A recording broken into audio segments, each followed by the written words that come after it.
Grandma, Mom said once you move out, the house will finally be ours.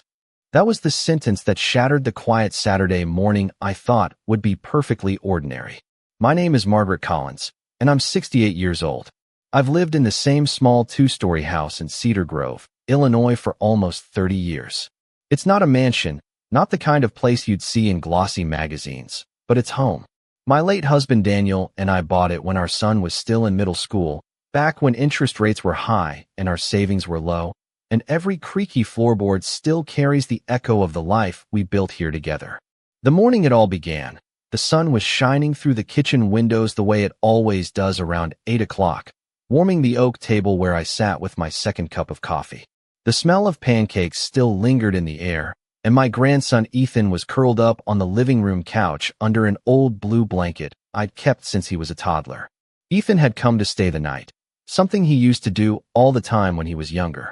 Now that he was 9, those visits were getting rarer, so when my son Daniel called the evening before and asked if Ethan could sleep over, I was thrilled. He's been talking about Grandma's pancakes all week, Daniel said over the phone.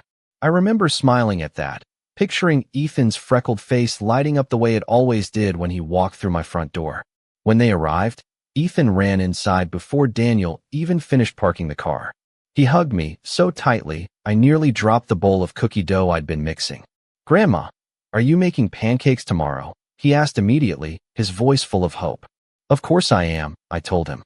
The real kind, with butter and maple syrup. He grinned like I'd just handed him the keys to Disneyland. That night we watched an old baseball game on television, the kind my husband used to love.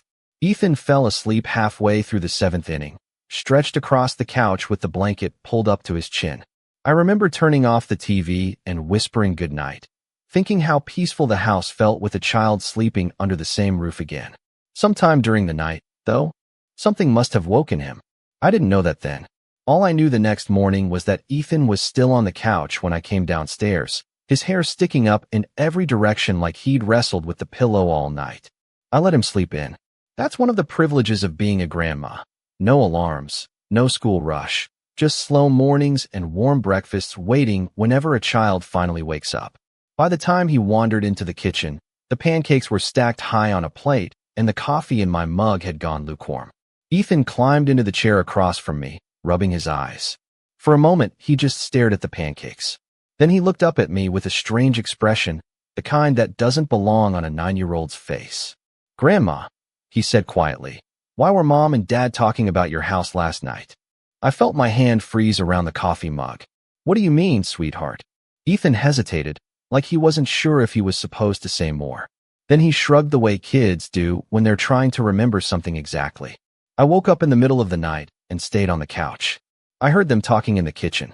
Mom said, once you move out, the house will finally be ours. For a second the room felt very still, like all the sound had drained out of it. The refrigerator hummed softly behind me, and outside a car drove past the house. Ethan didn't seem to notice anything strange. He just reached for a pancake and poured syrup on top of it. But I sat there staring at my grandson, realizing that the quiet little house I had trusted for decades might have been holding conversations I was never meant to hear. I did not answer Ethan right away. Sometimes when a child says something unexpected, the best thing to do is stay calm and let the moment settle. I picked up the coffee mug again, even though the coffee had already gone cold, and I forced a small smile. Ethan was busy cutting his pancake into careful squares, the way he always did, pouring a little river of maple syrup over each piece, as if nothing unusual had been said. But inside my chest something had shifted, the way a picture frame tilts. Slightly on a wall, and suddenly you cannot stop noticing it. I told myself that children often misunderstand what they hear late at night. Maybe Daniel and Rachel had been talking about renovations, or property taxes, or something practical that had nothing to do with me leaving my own home. I had spent decades raising a son who loved this house as much as I did. I could still picture Daniel racing his bicycle down the driveway when he was 10 years old, skidding to a stop near the mailbox while I stood on the porch calling him in for dinner. This house had been the center of our lives back then. I watched Ethan take another bite of pancake and asked as gently as I could, "What exactly did you hear, sweetheart?" Ethan shrugged again in that careless way children do when they are simply repeating something they do not fully understand. He said he woke up during the night, because he thought he heard voices. At first he thought the television was still on, but when he opened his eyes he realized the living room was dark.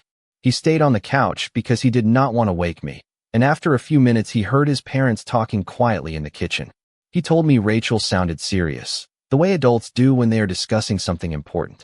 She said that once I moved out, the house would finally belong to them. Ethan said my son Daniel did not answer right away, and then he heard him say something like just give it time. As Ethan spoke, he kept eating his breakfast, completely unaware of the weight those words carried. I nodded slowly as if this conversation were perfectly ordinary, but my mind had already begun drifting backward through the past few months. There had been small moments that I barely noticed at the time. Rachel asking me one afternoon if I had ever thought about downsizing. Daniel standing in the hallway one evening, studying the framed photographs on the wall, as if he were seeing the house differently than before. Even the way Rachel had commented during dinner last week that property values in Cedar Grove had increased quite a bit over the last few years. At the time I thought she was simply making conversation. Now those small remarks began lining up in my memory like puzzle pieces clicking into place. I stood up slowly and carried Ethan's empty plate to the sink. The kitchen window overlooked the backyard where the maple tree my husband planted 20 years ago stretched its branches toward the morning sky. Everything looked the same as it had the day before. The same wooden fence, the same patch of grass where Ethan used to chase fireflies in the summer. But for the first time in a very long while, I had the uncomfortable feeling that something important had been happening inside my own family without me knowing. I turned back toward Ethan and asked him if he heard anything else during the night. He thought for a moment and then shook his head, saying he must have fallen asleep again after that. I nodded and told him not to worry about it. Children should not carry adult concerns on their shoulders. Still, as I rinsed the syrup from the breakfast plates, one quiet thought settled into the back of my mind and refused to leave. If my grandson had heard that conversation by accident, what other conversations had been happening in this house when I was not listening? I did not mention the conversation to Daniel that day. By late morning he arrived to pick Ethan up, pulling his silver pickup truck into the driveway the same way he had done hundreds of times before. I watched through the kitchen window as he stepped out of the truck, stretching his back like a man who had been sitting too long behind a steering wheel. For a moment, he looked exactly the same as the boy I raised, just taller and with a few strands of gray beginning to appear near his temples. Ethan ran outside the second he heard the truck door slam, still talking about pancakes and asking his father if they could come back next weekend.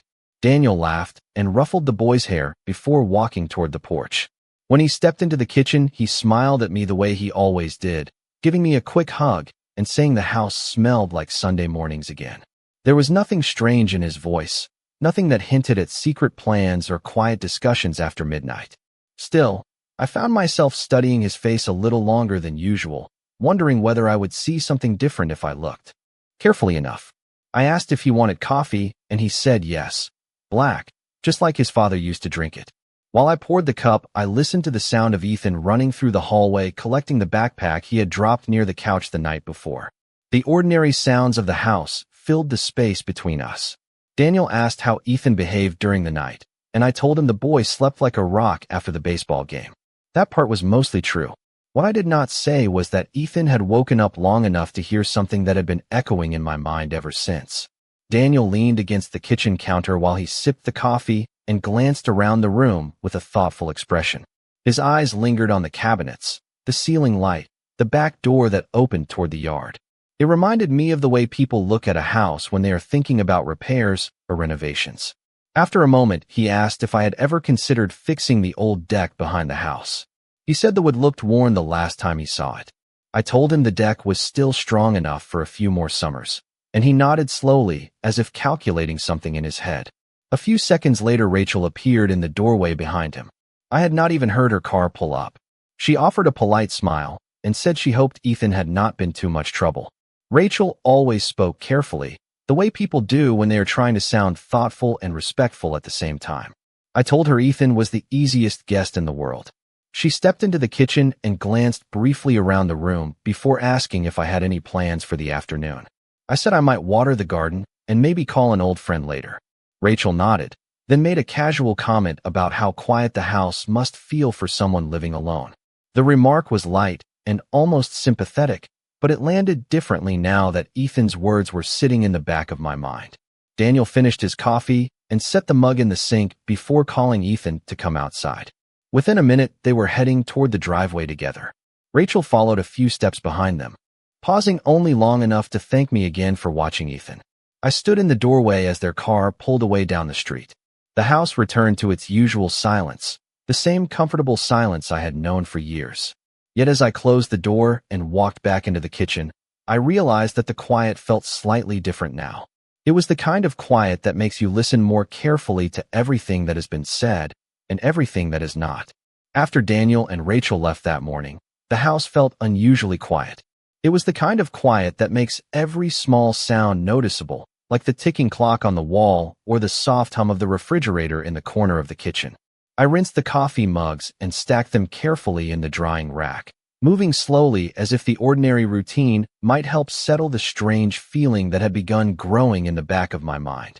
For many years I had lived in this house with complete trust in the rhythm of my family. My son came by on weekends. My grandson visited whenever school allowed it, and holidays always ended with laughter around the dining table that my husband and I bought the year Daniel started high school. Nothing in that pattern had ever made me question where I stood in my own family. But Ethan's quiet voice that morning kept repeating itself in my memory. Once you move out, the house will finally be ours. The words were simple, almost casual, yet they carried a meaning that felt heavier each time I remembered them.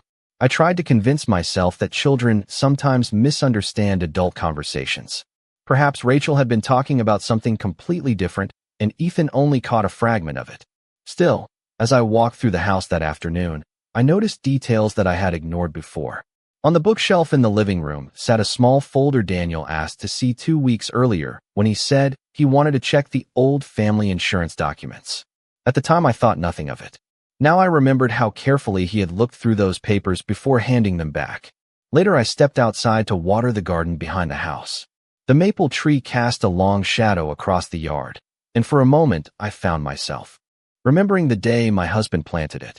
Daniel was only 12 then, holding the shovel while his father showed him how deep the hole needed to be. My husband used to say that trees and houses were alike in one important way. They both needed time to grow strong roots. Standing there with the garden hose in my hand, I realized that nearly every important memory in my life had happened on this property. Daniel's graduation party, Ethan's first birthday, the quiet evenings when my husband and I sat on the back deck watching fireflies flicker across the grass. This house was not just a place to live. It was the center of our family history. I turned off the water and walked back inside, my shoes leaving faint marks on the kitchen floor. The afternoon sunlight came through the windows in long golden lines across the table. I sat down slowly and looked around the room as if I were seeing it through someone else's eyes for the first time. That was when another small memory surfaced. A few weeks earlier, Rachel had asked me if I had ever considered moving somewhere smaller. She mentioned that many people my age chose quiet retirement communities where everything was easier to manage. At the time, I smiled and told her I was perfectly comfortable right where I was. She nodded politely, but I remembered now that she had exchanged a quick glance with Daniel that lasted only a second. Back then, I thought it was nothing. Now that brief look felt like a message I had not understood at the time. I sat there for a long moment listening to the silence of the house. If Ethan had heard his parents discussing my home late at night, then it meant the conversation was real. And if that conversation was real, then there was only one question left in my mind.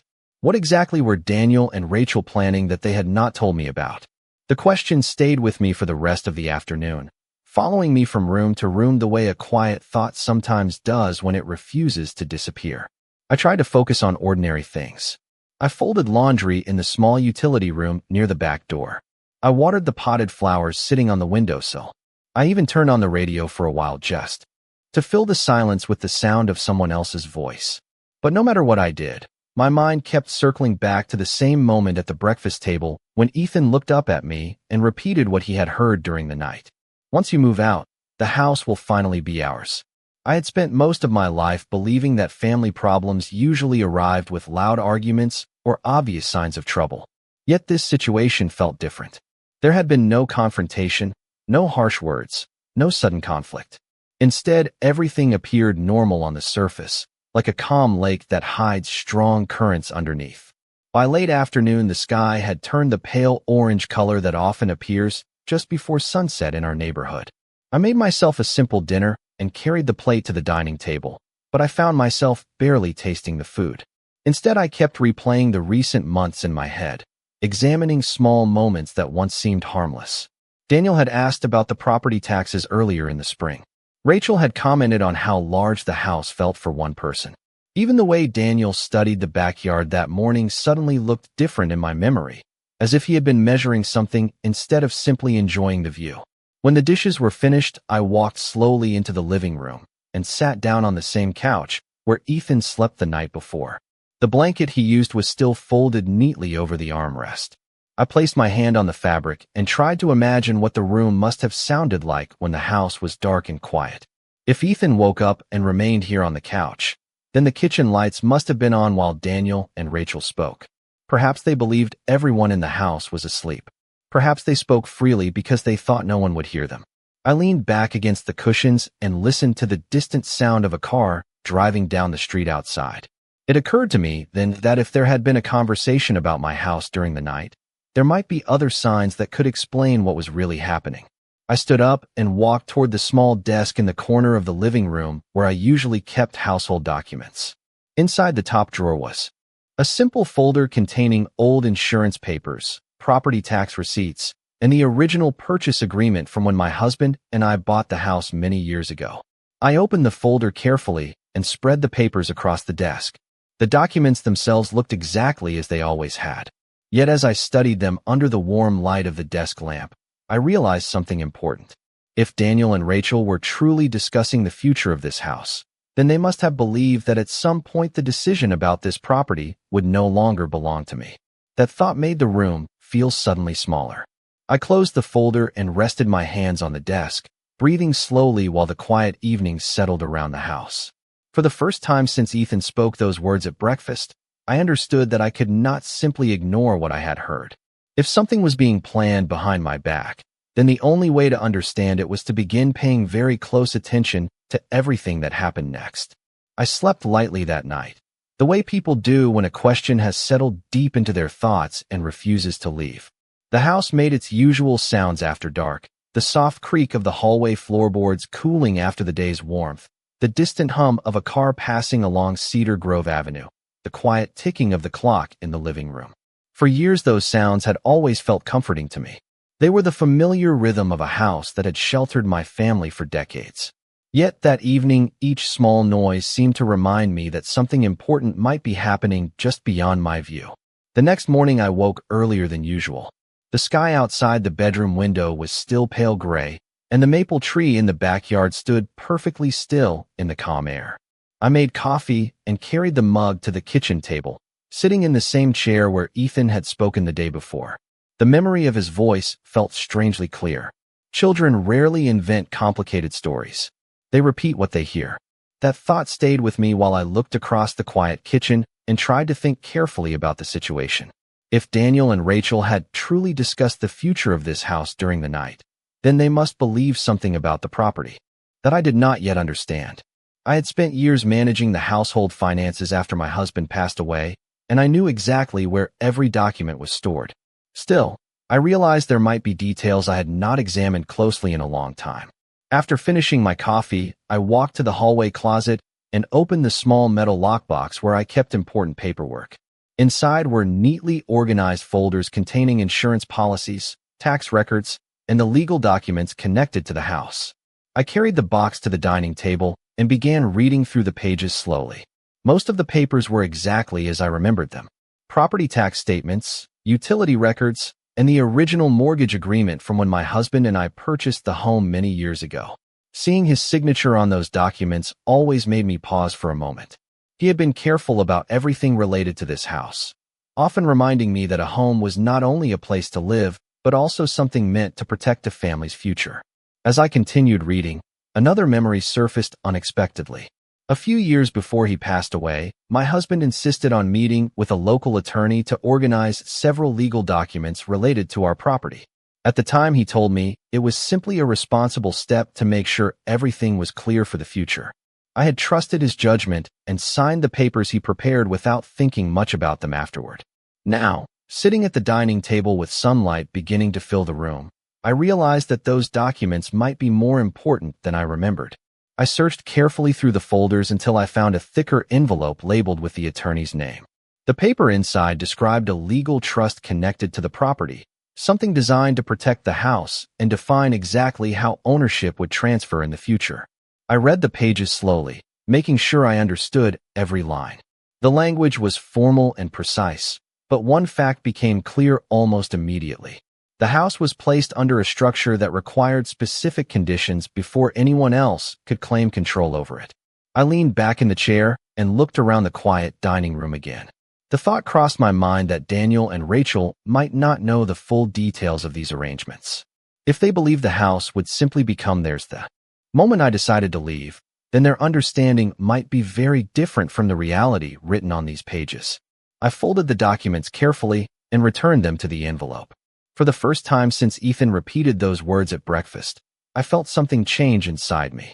The uncertainty that had filled my thoughts was slowly being replaced by a clearer understanding of the situation.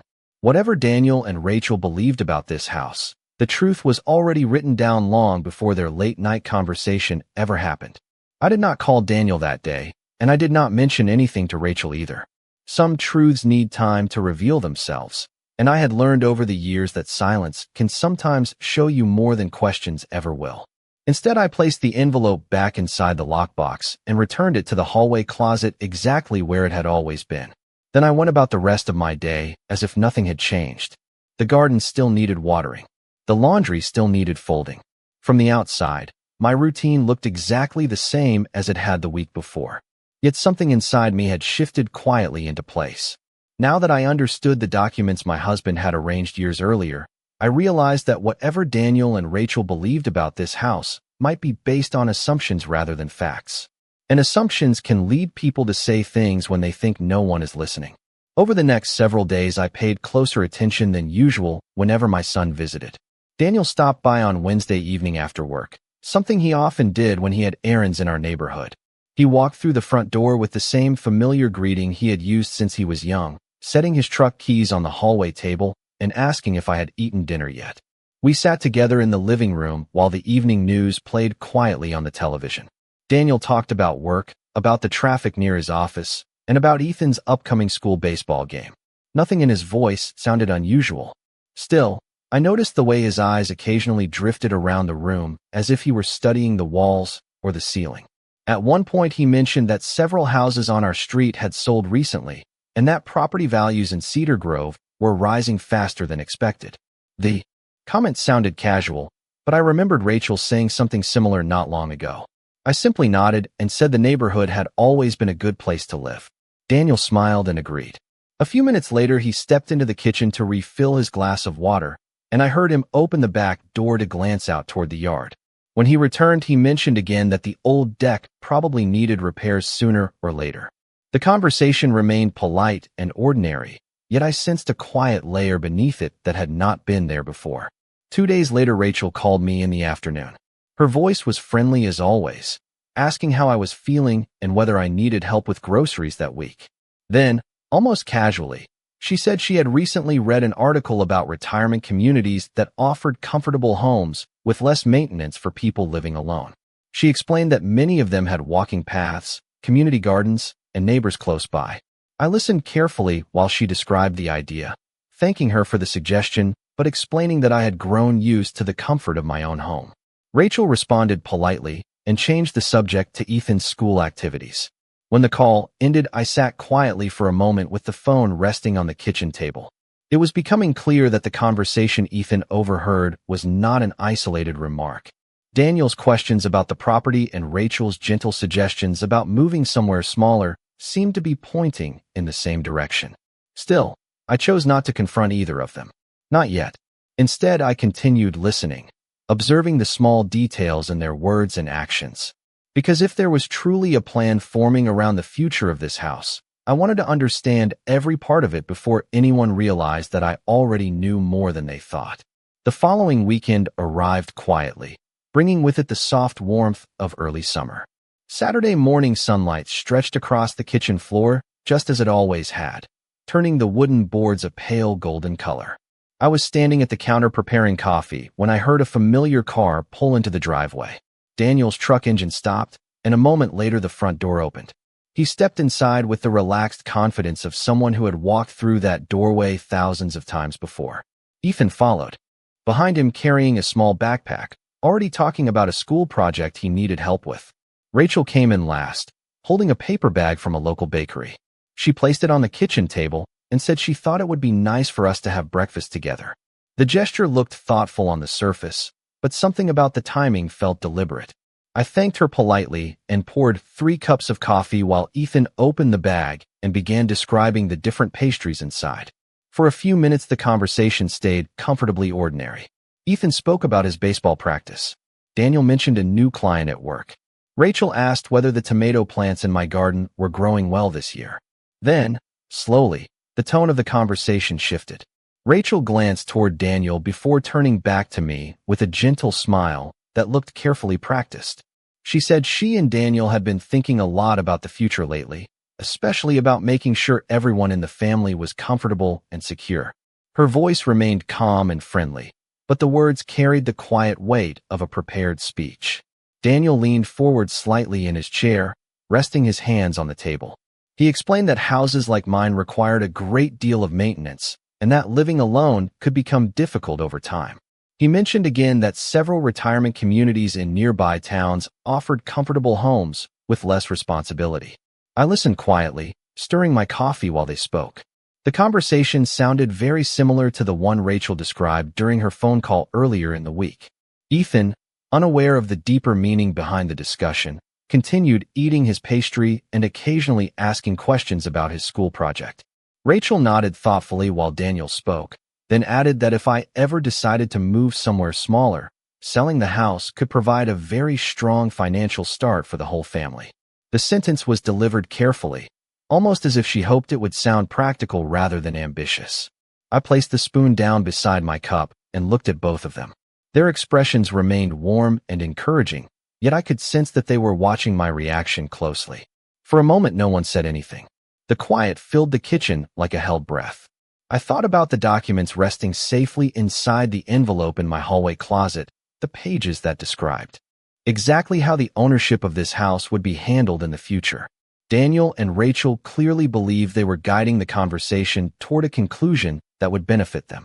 What they did not realize was that the future of this property had already been carefully arranged years before either of them began discussing it late at night in my kitchen. I smiled calmly and thanked them for caring about my well-being. Then I said I would think about everything they suggested. Daniel appeared relieved by that answer, leaning back in his chair as if the hardest part of the conversation was already finished. Rachel nodded with quiet satisfaction, reaching for another pastry. Ethan simply looked between us, unaware that the discussion he accidentally overheard on the couch a week earlier was now unfolding directly in front of him. I watched Daniel lean back in his chair that morning as if the conversation had gone exactly the way he expected. Rachel folded the empty bakery bag and set it aside, her expression calm and satisfied. Ethan had already wandered into the living room with his backpack, searching for the colored pencils he left here during his last visit. For a moment, the kitchen looked like any ordinary family breakfast, yet I could feel the quiet direction the discussion had been moving toward. I stood up slowly and carried my coffee mug to the sink. The sunlight coming through the window lit the kitchen in the same warm way it always had, touching the table where my husband and I once helped Daniel with his homework when he was young. I rinsed the mug and placed it beside the other dishes before turning back toward them. Daniel asked gently if I had thought about what they mentioned, repeating that moving somewhere easier to maintain might eventually be a good step for me. His tone sounded careful, almost rehearsed. Rachel added that they would of course help me handle every detail if I ever decided to sell the house. I nodded thoughtfully, as if I were considering their advice for the first time. Then I walked quietly to the hallway closet and opened the door. Inside, the small metal lockbox sat exactly where I had left it. When I returned to the table with the envelope in my hands, both Daniel and Rachel watched with curious expressions. I placed the papers carefully on the table and opened the envelope. The room grew very quiet except for the distant sound of Ethan moving around in the living room. Daniel looked at the documents, then back at me, clearly unsure what I intended to show him. I explained calmly that several years before he passed away, my husband arranged legal protections for the property to make sure the house would always be handled exactly the way he wanted. I unfolded the pages and turned them so Daniel could read the signature at the bottom. The trust agreement described how the house would remain under my control and how ownership would transfer in the future. Daniel's eyes moved slowly across the lines of text, while Rachel leaned slightly closer to see the details. I continued speaking in the same steady voice I had used all morning, explaining that the house could not simply be sold or transferred without following the instructions written in those documents. Those instructions were clear and already legally recorded. For a moment, neither of them said anything. The confident tone they carried earlier in the conversation seemed to fade into a quiet uncertainty. I rested my hands lightly on the table and looked at my son. I told him that families sometimes make plans because they believe they understand the future. But sometimes the future has already been planned long before those conversations begin. Daniel finally nodded slowly, as if realizing that the situation was not quite what he expected. Rachel leaned back in her chair, her expression thoughtful but silent. At that moment, Ethan returned to the kitchen holding a handful of colored pencils and asking if I could help him draw a map for his school project. I smiled and told him of course I would. The tension in the room softened slightly as he climbed into the chair beside me. Daniel folded the papers carefully and slid them back across the table. He looked around the kitchen, the same room where he grew up, and then met my eyes again. I could see that he understood now that the quiet conversation Ethan overheard on the couch had revealed more than anyone intended.